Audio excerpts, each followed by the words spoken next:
एक average middle class और एक अपर क्लास के व्यक्ति में क्या डिफरेंस होता है? यही ना कि मिडिल क्लास वाले के पास कम पैसे होते हैं, वहीं अपर क्लास वाले के पास ज़्यादा। पर आखिर ये डिफरेंस पैदा कहाँ से होता है? ऑलमोस्ट हर बार ये डिफरेंस आता है उनकी इनकम के सोर्सेज से। जहाँ एक मिडिल क्लास व्यक्ति के पास इनकम का एक ही सोर्स होता है, वहीं एक वेल्दी इंसान की वेल्थ एक से ज़्यादा सोर्सेज से आती है। पर एक से ज़्यादा सोर्सेज ऑफ इनकम को बनाने से पहले हमको ये बात पता तो होनी चाहिए कि इनकम के सोर्सेज क्या क्या हो सकते हैं। इसलिए इस वीडियो में मैं आपको बताऊंगा 7 सोर्सेस ऑफ इनकम जिनसे एक एवरेज मिलियनेयर अपनी वेल्थ बनाता है। इसके अलावा वीडियो के अंत में मैं आपको कुछ तरीके बताऊंगा जिससे आप अभी के अभी घर बैठे बैठे इनमें से कुछ सोर्सेस ऑफ इनकम बना सकते हैं। सबसे पहली और सबसे कॉमन सोर्स है अर्नड इनकम। एक एवरेज इंसान की मेनली यही एकमात्र सोर्स ऑफ इनकम होती है। टिपिकली जब आप कोई जॉब करते हैं और सैलरी लेते हैं, तब आप अर्नड इनकम से पैसे कमा रहे होते हैं। एक छोटे ओहदे के कर्मचारी से लेकर सीईओ लेवल के कर्मचारी तक सब अर्नड इनकम कमा रहे होते हैं। जी हाँ, सीईओ भी कंपनी का एम्प्लॉय ही होता है। सेल्फ एम्प्लॉयड प्रोफेशनल्स जैसे कि डॉक्टर्स, लॉयर्स और यहाँ तक कि फ्रीलांसर्स भी इसी कैटेगरी में आते हैं। अर्नड इनकम तब बनती है जब आप अपने टाइम के एक्सचेंज में पैसे लेते हैं। इसलिए इसको एक्टिव इनकम भी कहा जाता है, क्योंकि जब तक आप एक्टिवली काम करते हैं केवल तब तक आपके पास ये इनकम आती है। बड़े से बड़े मिलियनर्स भी अपनी शुरुआत एक्टिव इनकम से ही करते हैं और स्टार्टिंग के लिए एक अच्छा पॉइंट भी होता है। जब आपके पास अपना और अपनी फैमिली का खर्चा चलाने के लिए कोई इनकम का स्ट्रीम नहीं होता, तब एक्टिव इनकम का सोर्स आप जल्दी से ढूंढ सकते हैं। पर अगर आप इसी कैटेगरी में लंबे समय तक बने रहते हैं, तब आपके लिए ये कैटेगरी खतरनाक साबित हो सकती है, क्योंकि ये इनकम पूरी तरह से आपके टाइम पर डिपेंड करती है, जो कि आपके पास लिमिटेड ही होता है। आपके पास भी दूसरों की तरह 24 घंटे होते हैं और इसलिए एक पॉइंट पर आकर इस इनकम को बढ़ाया नहीं जा सकता। इसलिए स्टार्टिंग स्टेज में तो अर्न इनकम सही है, पर कुछ समय बाद आपको दूसरे टाइप्स की इनकम बनानी जरूरी होती है। इसके बाद आता है हमारा दूसरा टाइप, प्रॉफिट इनकम। ये इनकम तब आती है जब आप कोई भी प्रोडक्ट या सर्विस को मैन्युफैक्चर करके सेल करते हैं। मैन्युफैक्चरिंग करने में जितना खर्चा आता है, उससे ज़्यादा कीमत पर आप आपका प्रोडक्ट या सर्विस सेल करते हैं, जिससे प्रॉफिट जनरेट होता है। इस स्टेज पर आकर आप एक एम्प्लॉय से एक एंटरप्रेन्योर बन जाते हैं, क्योंकि अब आप नौकरी की जगह बिजनेस कर रहे होते हैं।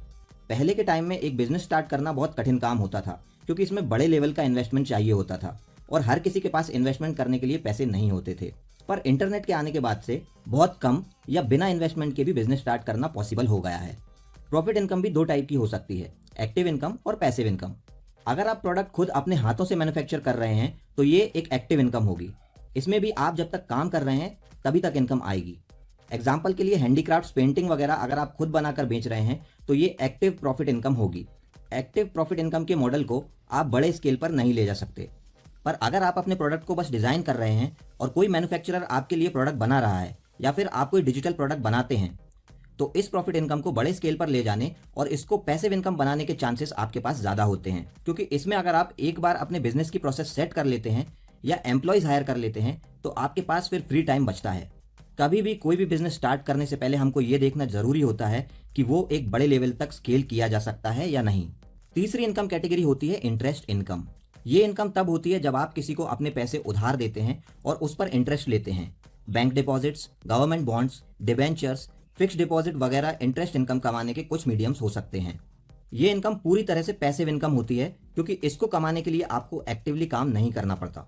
अक्सर देखा जाता है कि आप जो पैसे लैंड करते हैं उस पर ज़्यादा इंटरेस्ट तो नहीं आता, पर आप सेफली अज्यूम कर सकते हैं कि यहाँ से आपको एक स्टेबल अमाउंट में रिटर्न्स मिलते रहेंगे।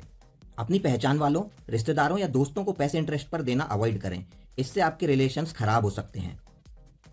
चौथी इनकम कैटेगरी है डिविडेंड इनकम। डिविडेंड इनकम तब मिलती है जब आप किसी कंपनी में इन्वेस्ट करते हैं और वो कंपनी जो प्रॉफिट कमाती है, उस प्रॉफिट का कुछ हिस्सा आपको डिविडेंड के फॉर्म में देती है। जब आप किसी कंपनी के शेयर खरीदते हैं तो उस कंपनी पर कुछ मालिकाना हक आपका भी हो जाता है और इसी कारण आप उसके कुछ प्रॉफिट के हकदार भी बन जाते हैं। इसलिए कंपनी अपने शेयर होल्डर्स को प्रॉफिट में से डिविडेंड देती है। डिविडेंड जनरली हर क्वार्टर, मतलब कि हर 3 महीने में दिए जाते हैं। अब ये जरूरी नहीं है कि हर कंपनी आपको डिविडेंड दे। हर कंपनी का डिविडेंड देने का अपना अपना तरीका होता है। अगर आपका इन्वेस्ट करने का मेन मोटिव डिविडेंड कमाना है, तो पहले थोड़ी रिसर्च करें कि कौन सी कंपनी एक अच्छी डिविडेंड देने की हिस्ट्री रखती है। 5वीं कैटेगरी है रेंटल इनकम, या फिर किराए से आने वाली इनकम। रेंटल इनकम का फंडा सिंपल है। जब आप आपका कोई एसेट किसी को यूज करने के लिए देते हैं और उसके बदले में किराए के रूप में पैसे लेते हैं, तो ये इनकम रेंटल इनकम कहलाती है। जनरली घर या कार को रेंट पर देकर लोग पैसे कमाते हैं, पर ऐसा माना जाता है कि कमर्शियल प्रॉपर्टी से सबसे ज़्यादा रेंटल इनकम मिलती है।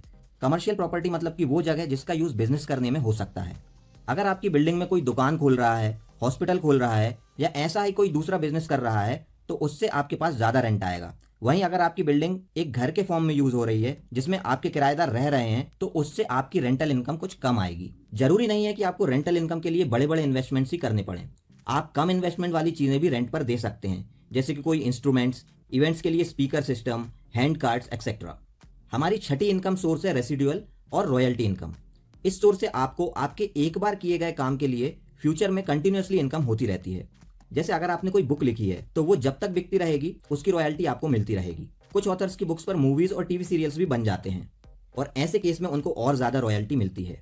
यूट्यूब पर एक बार बनाई गई वीडियो को जब तक लोग देखते रहते हैं तब तक उसको डालने वाले को इनकम होती रहती है। म्यूजिक बनाने वालों का म्यूजिक जितनी बार लोग आईट्यून्स या स्पॉटिफाई वगैरह पर सुनते हैं उनको उतना पैसा मिलता जाता है। फोटोग्राफर्स, इलस्ट्रेशंस, आइकन्स और लोगो बनाने वाले लोग भी इसी तरह से अपने क्रिएशंस को एक बार बनाकर हमेशा इनकम जनरेट करते रहते हैं। और आखिर में आते हैं कैपिटल गेन्स। जब आपके किसी असेट की वैल्यू बढ़ जाती है और फिर उसको बेचकर आप जो पैसे कमाते हैं उसको बोलते हैं कैपिटल गेन्स। वैसे तो हम ज़्यादातर वो चीज़ें लेते हैं जिनकी वैल्यू टाइम के साथ कम होती जाती है, जैसे mobile phone, car, bike, TV. पर बहुत सी चीज़ें ऐसी भी होती हैं जिनकी वैल्यू टाइम के साथ बढ़ भी सकती है, जैसे स्टॉक्स, प्रॉपर्टी, मेटल्स जैसे कि सोना, चांदी। मान लीजिए आपने कोई चीज़ 1 लाख रुपए में खरीदी थी और टाइम के साथ जब उस चीज़ की वैल्यू 1.5 लाख रुपए हो गई तब आपने उसको बेच दिया, तो जो 50,000 रुपए की एक्स्ट्रा इनकम आपको हुई वो कहलाएगी कैपिटल गेन्स।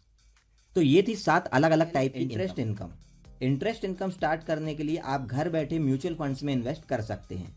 इसके लिए आप म्यूचुअल फंड्स की वेबसाइट पर जाकर अपने सारे लीगल डॉक्यूमेंट्स अपलोड करके डायरेक्टली म्यूचुअल फंड्स में पैसे डाल सकते हैं। और इसके अलावा आजकल बहुत सी म्यूचुअल फंड्स ऐप्स भी चलती हैं जिनसे आप अपने फ़ोन के थ्रू ही इन्वेस्ट कर सकते हैं। मैं खुद 2 साल से ऐप के थ्रू इन्वेस्ट कर रहा हूं और अभी तक लगभग 10,000 रुपये कमा चुका हूं। बस ये बात ध्यान रखिए कि इंटरेस्ट इनकम के लिए आपको इंटरेस्ट देने वाले म्यूचुअल फंड्स में इन्वेस्ट करना है, जैसे कि लिक्विड फंड्स, डेट फंड्स वगैरह। इसके बाद डिविडेंड इनकम भी आप घर बैठे कमा सकते हैं। इसके लिए आपके पास 2 तरीके हैं। सबसे पहला है डायरेक्ट स्टॉक्स में इन्वेस्ट करके और दूसरा तरीका है म्यूचुअल फंड्स। डायरेक्ट स्टॉक्स में इन्वेस्ट करने के लिए आपको डीमैट और ट्रेडिंग अकाउंट खुलवाना पड़ेगा, जो कि किसी भी स्टॉक ब्रोकर की साइट पर जाकर खुल सकता है। और म्यूचुअल फंड्स का तरीका मैं आपको पहले ही बता चुका हूँ। बस डिविडेंड इनकम के लिए आपको डेट फंड्स की जगह इक्विटी वाले फंड्स में इन्वेस्ट करना पड़ेगा। रॉयल्टी इनकम का सबसे बढ़िया तरीका है कि अगर आप लोगो वगैरह बना सकते हैं या कंप्यूटर पर ड्राइंग करने में माहिर हैं तो शटरस्टॉक, कैनवा वगैरह जैसी साइट्स पर अपनी बनाई हुई इमेजेस को शेयर कीजिए। और अगर आप किसी सब्जेक्ट में एक्सपर्ट हैं तो यूट्यूब चैनल स्टार्ट कीजिए या यूडेमी जैसी वेबसाइट पर अपने कोर्सेज अपलोड कीजिए। तो इस वीडियो में अभी तक के लिए इतना ही। मेरे इस चैनल को सब्सक्राइब जरूर कीजिए।